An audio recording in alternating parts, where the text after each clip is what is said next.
Alright, time to pre-order. Let's see. And what? Sold out? That makes me so angry!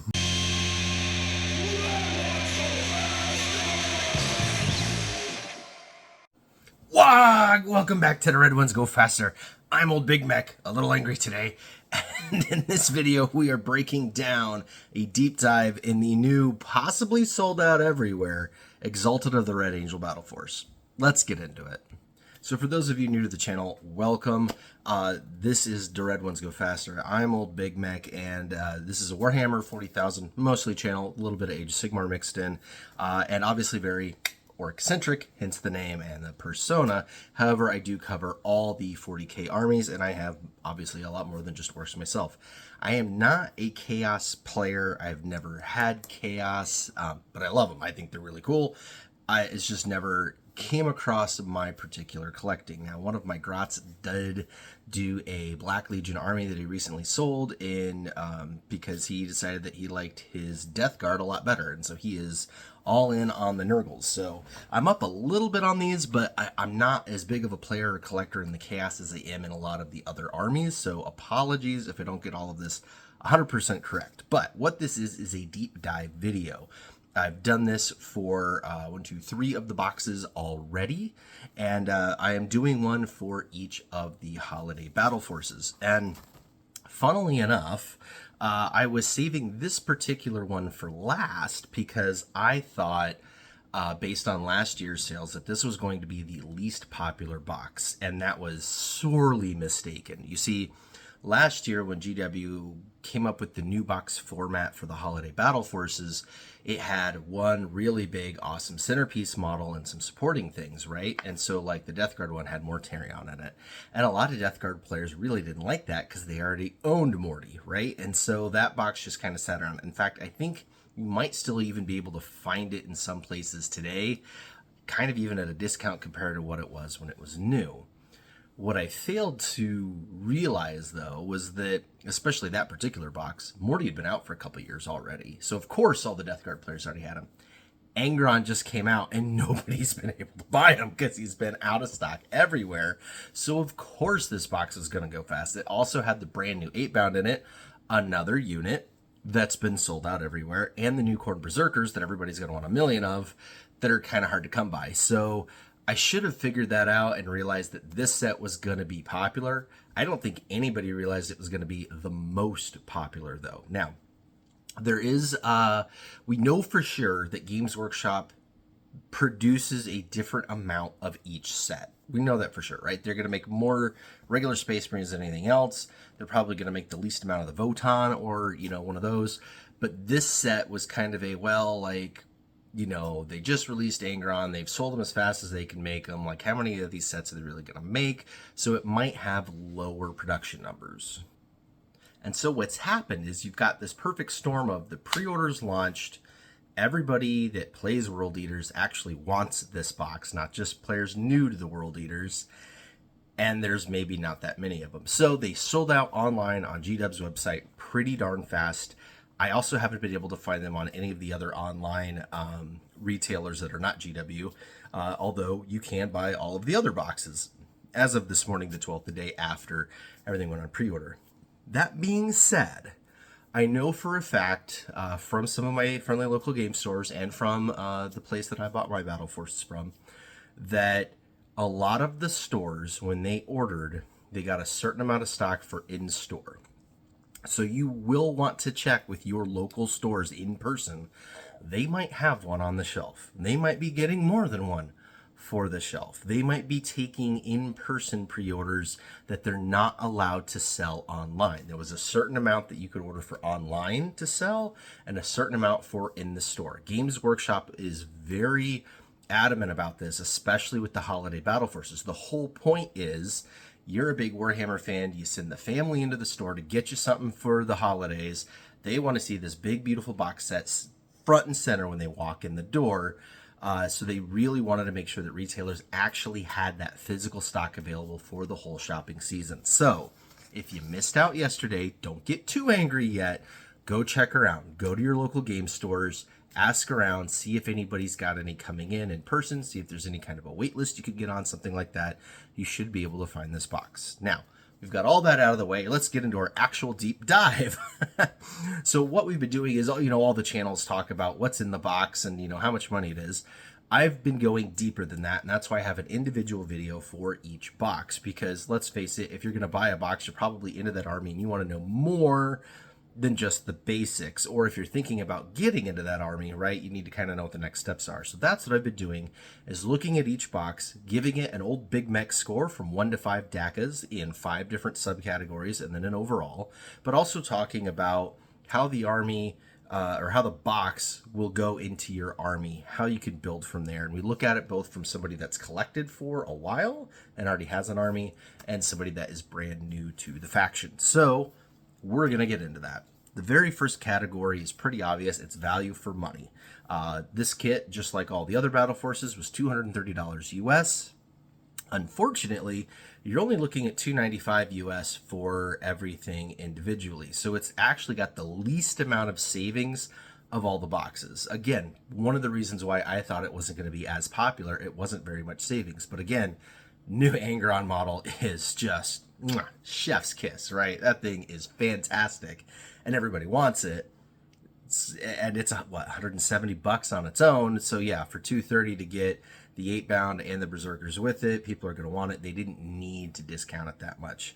It also means I have not seen this particular set on a discount. I was able to buy my Orc set yesterday from an online retailer with a discount, even though it was pre-release day or pre-order day or whatever. So, and I know that I've seen multiples of the others, especially the Space Marine one, pretty heavily discounted out there online. I didn't see anybody advertising this one at a discount, and I don't think you will get this one at a discount. So really, if you can find this thing for full retail and you want it, you should get it. But the value for dollar compared to all the other battle forces, it's only a 2 out of 5 Dakkas. It doesn't have as much value there. But again, that's because it's also all the newest models and all the hottest models. Moving on, the next category is value for points. Now this battle force does excellent, and it is 5 out of 5 Dakkas for points. You are looking at 750 to 765 points in this box, and that's bananas. The only other one that comes even close is the Orc one. If you do all of the different options in the Orc one as expensive as you can, and run it as like Mazarok Skragbad, who's the named character and stuff like that, you're looking at 730 points, and that still comes up short compared to the World Eaters. Obviously, a lot of that points is Angron himself, but you are also getting 10 Khorne Berserkers, and you are getting 6 of the 8-bound, who can be built as the Exalted 8-bound, which is something we'll get into in the next category. But it is a lot of points in this box, so the value for points is definitely there. All right, the third category is options for your money, or the value in the options, and that's something I just talked about. The 8-bound kit can be built as either the 8-bound or the Exalted 8-bound, right? 2 different units, and anytime you've got those kind of options, it makes it really nice. You also have your Khorne Berserkers. They can only be built one way, but you can either build them as 2 squads of 5 or a single squad of 10. So you kind of have some options to build around what you're doing with the box. The options, we also look at how it kind of correlates in with the rest of the army, right?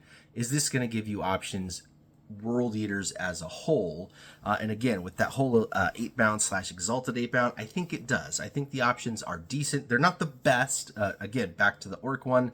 There's 2 different units in there that could be 2 completely different units. One of them actually splits into 3 units, so the options abound on that one. But there's also ones like the Imperial Guard that there's literally 0 options. You get what you get, and that's it, and there's no way to jazz it up or do anything different. So World Eaters here, solid 3 out of 5 Dakkas on options. All right, moving to the next category, and that's strength. Now, what this is specifically on the tabletop. We don't care how many points, we don't care how much money, we don't care about the options. When I slap this down on the table, how hard am I going to lay a smack down on my opponent?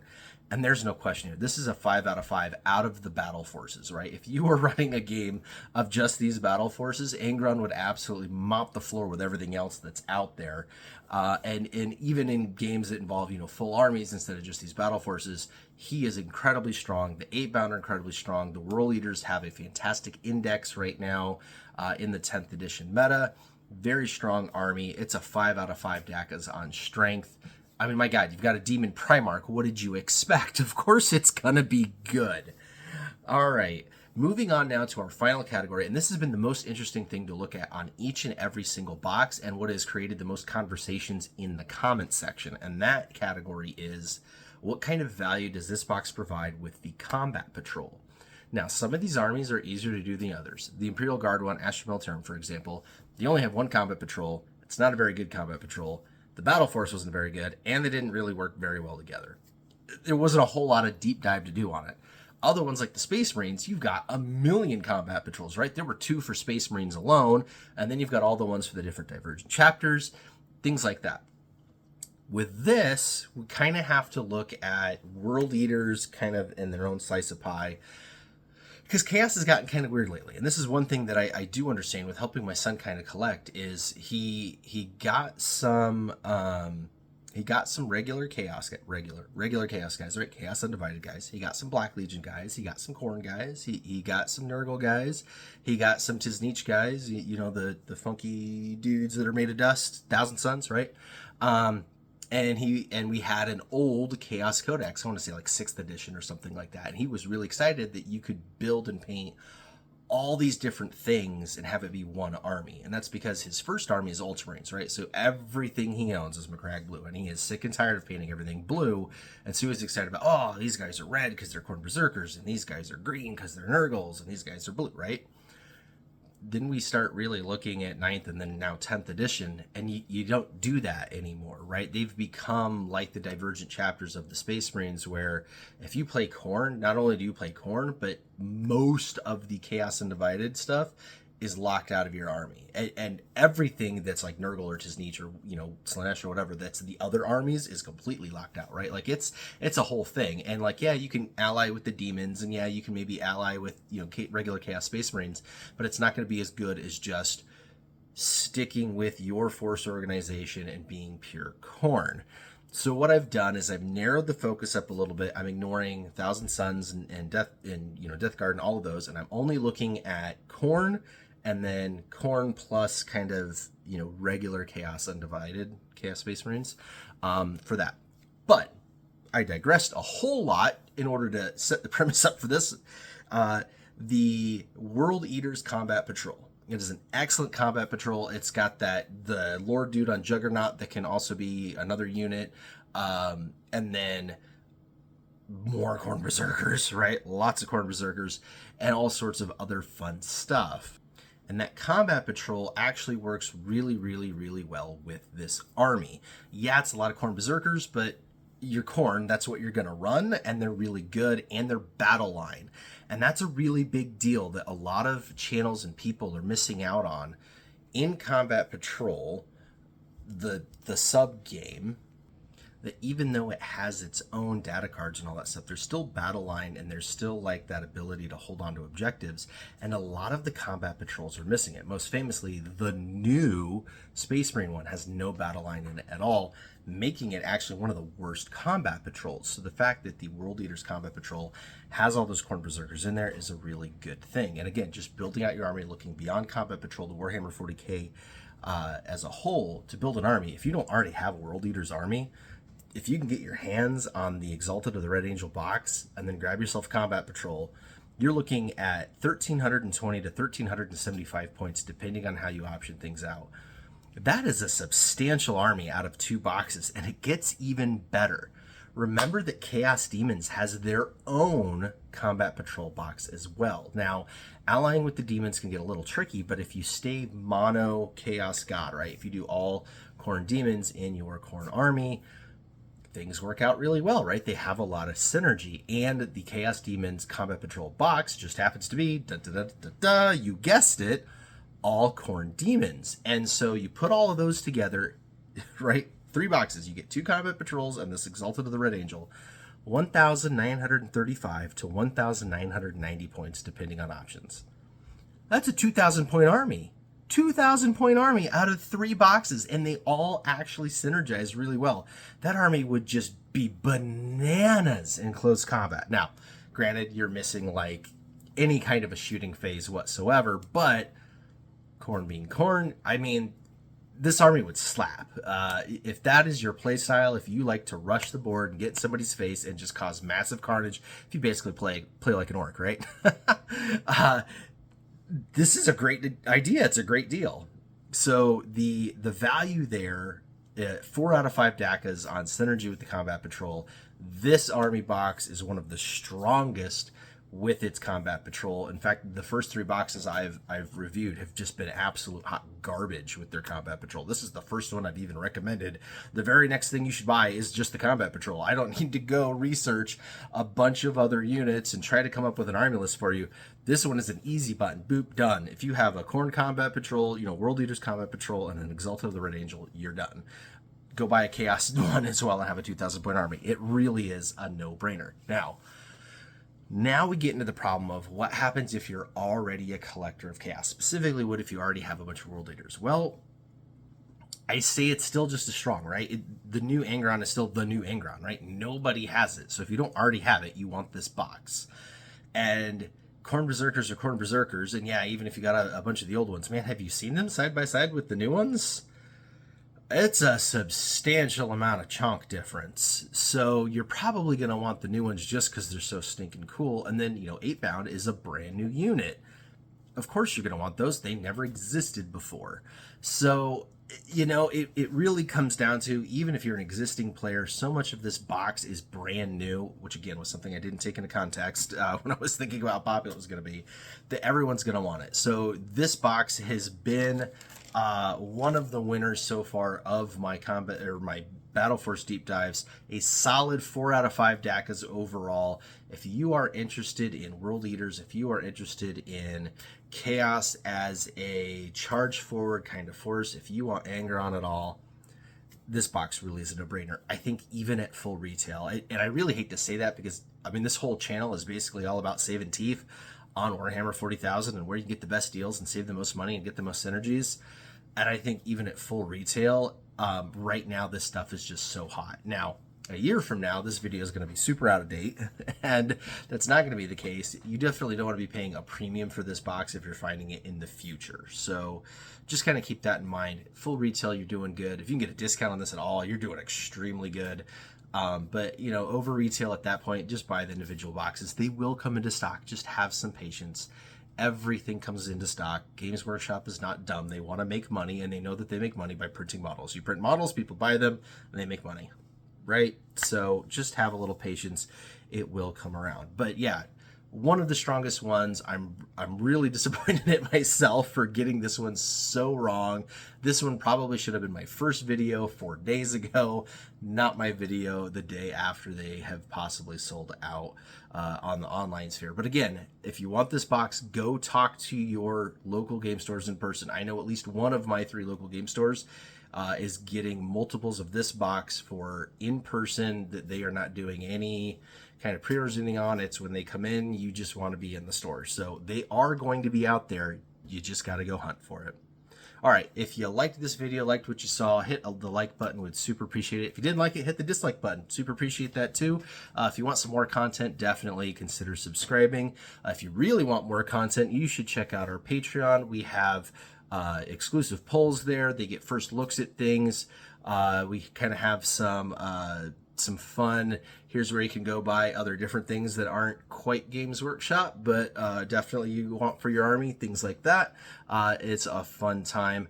And yeah, until next time, log on!